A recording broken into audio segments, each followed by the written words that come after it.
तो मूवी की शुरुआत में कमल नाम के आदमी को देखते हैं जो कि जेल से फरार है। एक पुलिस वाले की दिन दिहाड़े हत्या करके फिर से फरार हो जाता है और पूरे न्यूज चैनल में ये खबर फैल जाती है। नेक्स्ट सीन में एक शॉप को देखते हैं जहां इलीगल तरीके से शराब बेचा जा रहा था। तभी यहाँ मास की एंट्री होती है जो कि अपने फ्रेंड जेटली के साथ मिलकर पुलिस वाला बनकर इनके पैसे ले लेता है। यहाँ हमें पता चलता है कि ये दोनों एक नंबर के ठग हैं। नेक्स्ट सीन में नेवी ऑफिसर बनकर रेड्डी नाम के गैंगस्टर का पैसा भी लेकर भाग जाते हैं, लेकिन रेड्डी को इनके बारे में पता चल जाता है और इसके आदमी मास को ढूंढने लगते हैं। नेक्स्ट सीन में मास चर्च में एक लड़की को देखता है जिसका नाम मालिनी होता है। मालिनी को देखते ही मास उसे पसंद करने लगता है। मालिनी से बात करके दोस्ती कर लेता है। फिर एक दिन मालिनी बहुत उदास दिख रही होती है। मालिनी की फ्रेंड मास को बताती है कि मालिनी एक नर्स है, वो अभी हेड नर्स के पोस्ट के लिए तैयारी कर रही है, लेकिन हमारे हॉस्पिटल का डीन इससे 2 लाख रुपए रिश्वत मांग रहा है। मास कहता है कोई बात नहीं, पैसे का इंतजाम मैं कर दूंगा। आखिर हम दोनों एक दूसरे से प्यार जो करते हैं। रेड्डी के गुंडे मास को ढूंढते हुए यहाँ आ जाते हैं। मास और जेटली को पकड़कर रेड्डी के पास ले जाते हैं। रेड्डी पूछता है बताओ मेरा पैसा कहाँ है, लेकिन मास किसी तरह से रेड्डी को चकमा देकर भागने लगता है। मास और रेड्डी के गुंडों के बीच जबरदस्त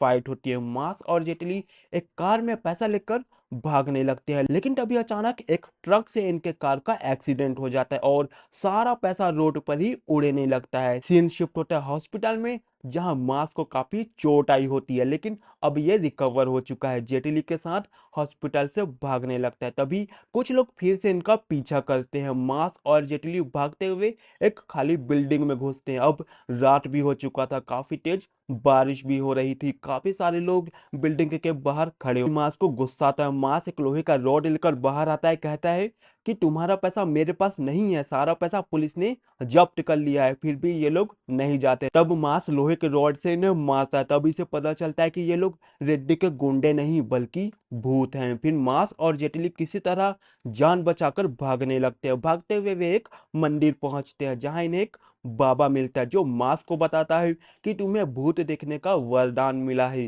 लेकिन मास कहता है मुझे ये शक्ति नहीं चाहिए, प्लीज हटा दो। बाबा कहता है ये शक्ति मैंने तुझे नहीं दी है, भगवान ने दी है। वो भूत नहीं आत्माएं हैं, वो तुम्हें नुकसान नहीं पहुंचाएंगी। तुम्हें उनकी अधूरी इच्छाएं पूरी करनी होगी। ऊपर वाले ने इस काम के लिए तुम्हें चुना है, इसके पीछे जरूर कोई कारण होगा। फिर मास वहां से चला जाता है। मास और जेटली एक रेस्टोरेंट पहुंचते हैं। रेस्टोरेंट में मास किसी आदमी का फोन और वॉलेट चुरा लेता है क्योंकि इनके पास खाने के पैसे नहीं होते हैं। मास और जेटली बात कर रहे होते हैं जहां जहां जेटली कहता है हमें भूत देखने का वरदान मिला है, लेकिन यहाँ इतने सारे लोग हैं, कैसे पता चलेगा कौन भूत है और कौन इंसान। मास कहता है मैंने इंग्लिश मूवी में देखा था, कैमरे में भूतों का फोटो नहीं आता है। फिर मास जेटली के पीछे बैठी औरत का फोटो लेने लगता है, लेकिन फोटो लेने के बाद जब फोटो देखता है पता चलता है कि जेटली भी एक भूत है। कार एक्सीडेंट में मास तो बच गया था लेकिन जेटली मर गया था। मास मॉर्च्यूरी जाता है जेटली की लाश देखने और फिर इसका अंतिम संस्कार भी कर देता है, लेकिन जेटली भूत के भी इसी के साथ रहता है। ऐसा लगता है जैसे वह मरा ही ना हो। एक दिन जेटली और मास बाइक में रात को घूम रहे होते हैं, तभी मालिनी और उसके फ्रेंड आ रहे होते हैं। जब मालिनी से बात करता है, मालिनी के फ्रेंड बताती है कि हम तुम्हारे पास ही गए थे, तुम्हारे घर से वापस लौट रहे थे। मास पूछता है क्यों? मालिनी के फ्रेंड बताती है मैंने तुम्हें बताया था ना इसे 2 लाख रुपए की जरूरत है। तब मास कहता है ओह सॉरी, मैं अपने फ्रेंड के मौत के गम में भूल गया था, मैं 2 दिन में आपको पैसे का इंतजाम करके दे दूंगा। फिर मालिनी कहती है कोई बात नहीं और यहाँ से चले जाते हैं। तब जेटली हंसते हुए कहता है कि तूने बोल तो दिया पैसे दे दूंगा, लेकिन पैसे लाएगा कहाँ से? अब मास के दिमाग में एक आइडिया आता है। मास उन भूतों को उस खाली बिल्डिंग में बुलाता है और भूतों के साथ मीटिंग रखता है। मास भूतों से कहता है कि तुम्हें मुक्ति चाहिए ना, जो कि मैं दिलवा सकता हूँ, लेकिन उसके बदले मुझे क्या मिलेगा? तब ये लोग कहते हैं तुम्हें पुण्य मिलेगा बेटा। मांस हंसता है, कहता है पुण्य कमा के चाटूंगा क्या?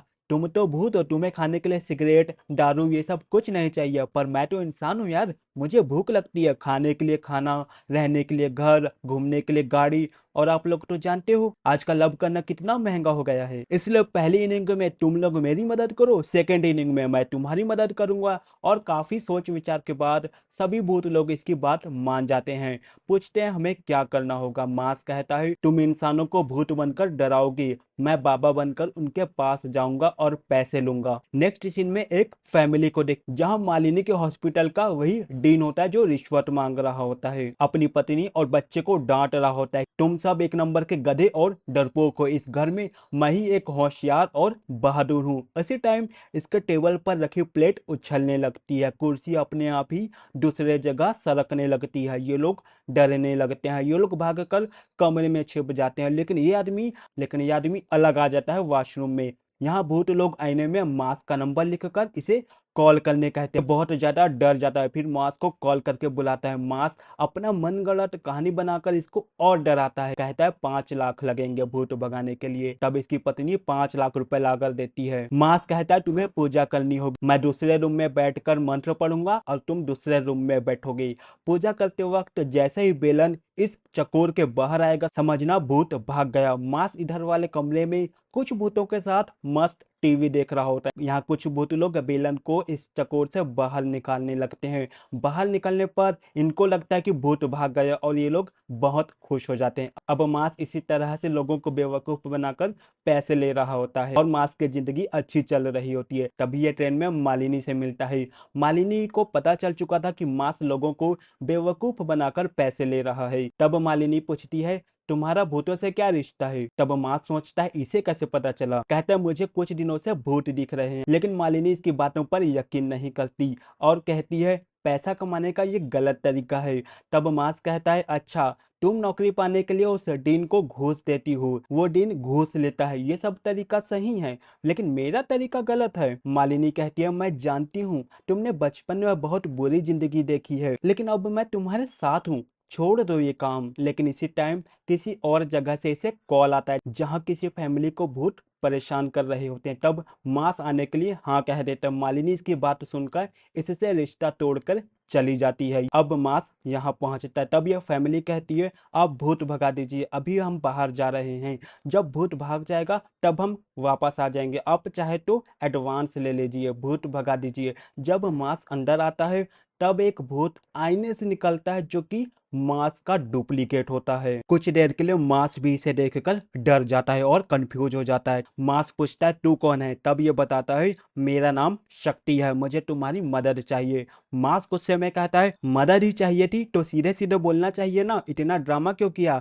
इतना ड्रामा करना है तो टीवी सीरियल कर ले, तुझे भी मुक्ति चाहिए ना, मुक्ति पाने के लिए यहाँ काफी सारे लोग लाइन में लगे हुए हैं, चल तू भी लाइन में लग जा। सीन यहाँ कट होता है। नेक्स्ट सीन में मास जेटली कार से जा रहे होते हैं। तब ये भूत इनके कार के सामने आ जाता है। एक्सीडेंट होते हुए ये लोग बच जाते हैं। मास गुस्से में इस पर चिल्लाने लगता है। तब शक्ति कहता है तुझे भगवान ने भूत देखने की इतनी अद्भुत शक्ति दी है और तू इस चीज का ऐसे इस्तेमाल कर रहा है, भूतों को डराकर उनसे ऐसा काम करवा रहा है। पैसा कमाना ही है तो ठीक है मैं तेरी मदद करूंगा, लेकिन इस तरह से नहीं, अपने तरीके से। मुझे 750 करोड़ के बारे में पता है, तुझे बार बार इस तरह का काम करके पैसा कमाने की जरूरत नहीं पड़ेगी। तब मास पूछता है 750 करोड़ कहाँ है। शक्ति बताता है मुझे एक लॉकर के बारे में पता है, उस लॉकर में 750 करोड़ हैं। इन्हें एंथोनी के बारे में बताता है जो कि ब्लैक मनी को व्हाइट में कन्वर्ट करता है, उसके ही लॉकर में 750 करोड़ रुपए हैं जो कि गोवा में है। मास इसकी बात मान जाता है। इसके साथ गोवा जाकर पैसे चुराने के लिए एंथोनी के गोडाउन पहुंचता है। पहले जेटली और शक्ति लॉकर नंबर देख कर आते हैं, फिर मास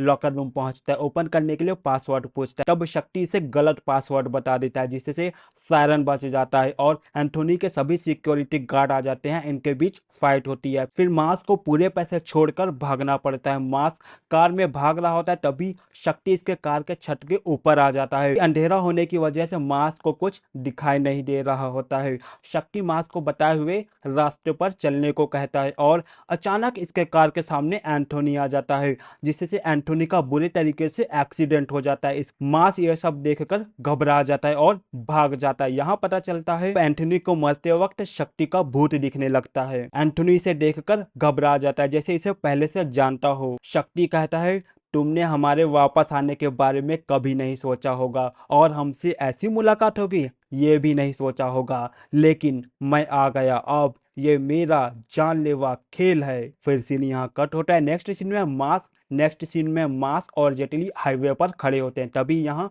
शक्ति भी आ जाता है। मास कहता है, तेरी वजह से एंथोनी मारा गया, तू बहुत बेकार इंसान रहा होगा, तेरी कोई फैमिली नहीं है ना, तू क्या जाने किसी का दर्द। तो शक्ति इमोशनल हो जाता है। तब मूवी फ्लैशबैक में जाती है, जब शक्ति जिंदा होता है।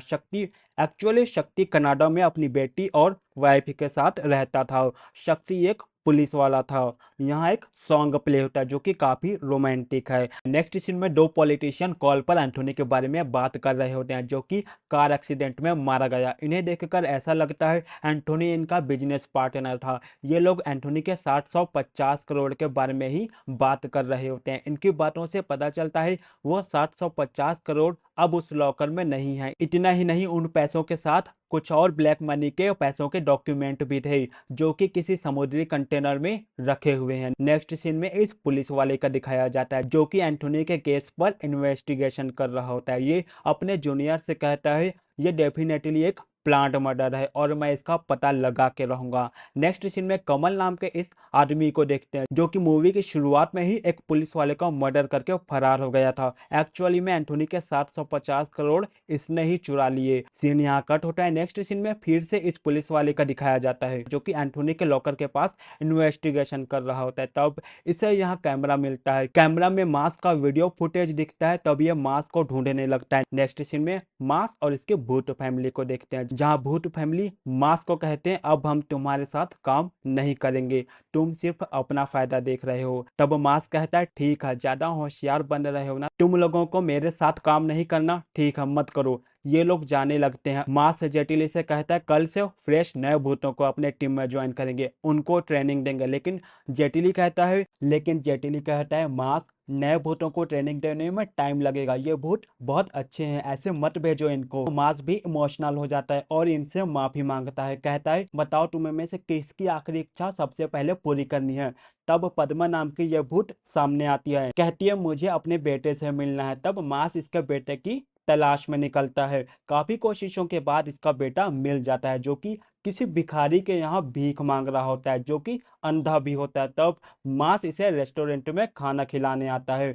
तब मास पद्मा पर काफी गुस्सा करता है, कहता है, तुमने बिना सोचे समझे आत्महत्या कर लिया और इसे अनाथ कर दिया। लोग कहते हैं कि गुजारा हो जाता है, लेकिन मैं और जेटली जानते हैं, हम दोनों भी अनाथ हैं। मुझे पता है अनाथ होने का क्या दर्द है। बताओ तुमने आत्महत्या क्यों किया। तब पद्मा मास को हाथ लगाती है। तब मास को पद्मा के मरने के टाइम का शो दिखाया जाता है। दरअसल जब मास रेड्डी के गुंडों से बचकर पैसा लेकर भाग रहा था, तब गलती से पद्मा का एक्सीडेंट हो गया था और पद्मा की मौत हो गई थी। मास को इसके बारे में पता नहीं था। जब इसे पता चलता है, मास को अपनी गलती का एहसास होता है। अपनी गलती सुधारने के लिए सभी भूत वालों की मदद करने का फैसला करता है। साथ ही पद्मा के बेटे की आंख के ऑपरेशन के लिए उसे हॉस्पिटल में भर्ती करवाता है। यहाँ जानवी को पता चलता है मास किसी बच्चे को लेकर हॉस्पिटल आया है। तब मालिनी को लगता है मास यहाँ भी लोगों को लूटने आ गया, इसमें जरूर इसका कोई प्लान होगा। लेकिन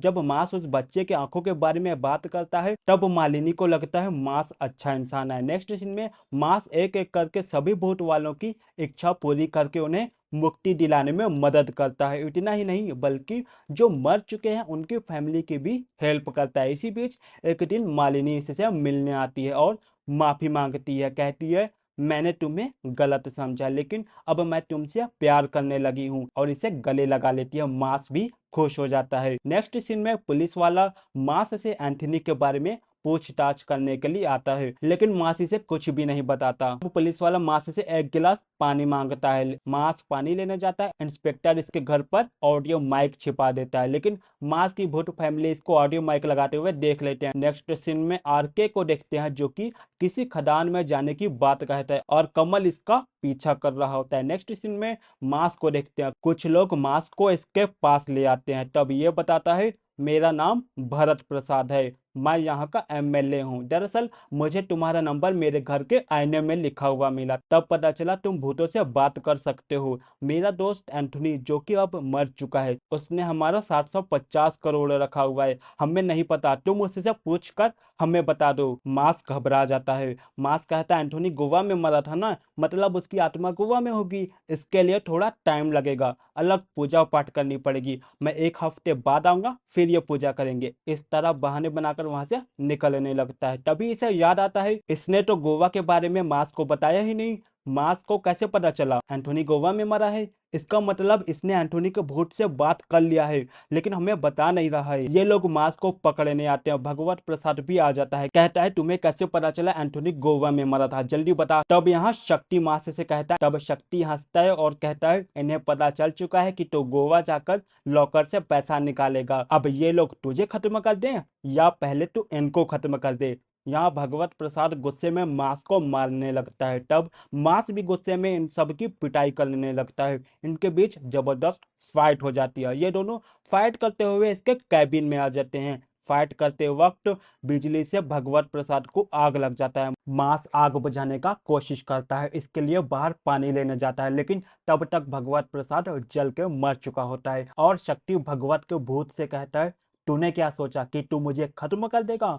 मैंने तुझे मारने के लिए मांस का इस्तेमाल किया, अब तू नर्क में जल। फिर भगवत की आत्मा भस्म हो जाती है। यहाँ मांस शक्ति की बात सुन लेता है, शक्ति से नफरत करने लगता है, इसे भला बुरा कहकर भगाने लगता है। इसी वक्त आरके, जो कि भगवत का पार्टनर होता है, वो आ जाता है एंड मांस को देख लेता है। इसके आदमी मांस को दौड़ाने लगते हैं। इसी टाइम कमल यहाँ पहुंच जाता है, मांस को बचा लेता है। ये लोग कहीं दूर निकल जाते हैं। यहाँ मांस कमल को बताता है, मेरा उन सब से कोई लेना देना नहीं है, ये सब उस शक्ति की वजह से हुआ। मांस शक्ति को गाली देने लगता है। तभी कमल इसे बताता है, वह शक्ति कोई और नहीं बल्कि तेरा बाप है। तब फिर हमें शक्ति की फ्लैशबैक स्टोरी दिखाई जाती है। शक्ति कनाडा में रहता था, इसी समय मास का जन्म हुआ था। शक्ति की एक जमीन इंडिया में थी, मैं उनका फैमिली फ्रेंड हूँ। तब शक्ति ने एक दिन मुझे कॉल किया, उन्होंने बताया इंडिया में जो उनकी जमीन है उनकी रजिस्ट्री करके अनाथालय के नाम करना है, तो वे इंडिया आ रहे हैं। हम सब बहुत खुश थे। हम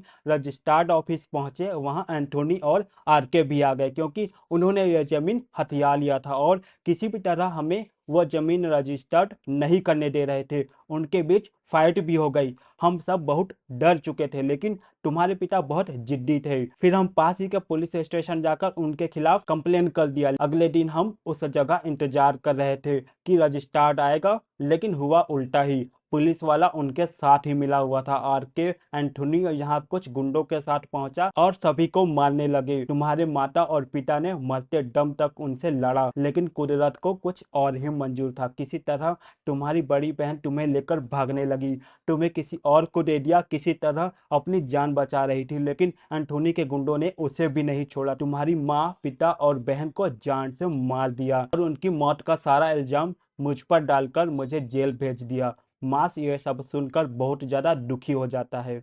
भागता हुआ अपने पापा के पास पहुंचता है और अपने किए पर पछताता है, क्योंकि उसने अपने पापा से बहुत बदतमीजी से बात किया। उनके पैरों में गिरकर माफी मांगता है। उनको छूते ही उनके साथ हुए पूरे दुर्घटना उसे दिख जाता है। मास अपने पापा से कहता है, आरके को मैं अपने हाथों से मारूंगा, लेकिन उसी टाइम आरके यहाँ आ जाता है और मास के सर पर सिलेंडर से वार कर देता है। ये लोग मास को दूसरी जगह ले जाकर मारने जा रहे होते हैं। रास्ते में मास को होश आ जाता है, इनके बीच फाइट होती है। गाड़ी सड़क किनारे नहर में गिर जाती है। कमल फिर से इसे बचाकर खुफिया जगह ले जाता है, जहां मालिनी इसका इलाज करती है। मास को होश आता है, तब इसे कोई दिखाई नहीं देता। तब इन्हें समझ में आता है उस एक्सीडेंट की वजह से मास इनको देख नहीं पाएगा। कमल इसे से कहता है, वो 750 करोड़ मेरे ही पास हैं, इसे ले जाओ और मालिनी के साथ नई जिंदगी शुरू करो। आरके और सभी साथियों को मारने के लिए ही मैं जेल से भागा हूँ।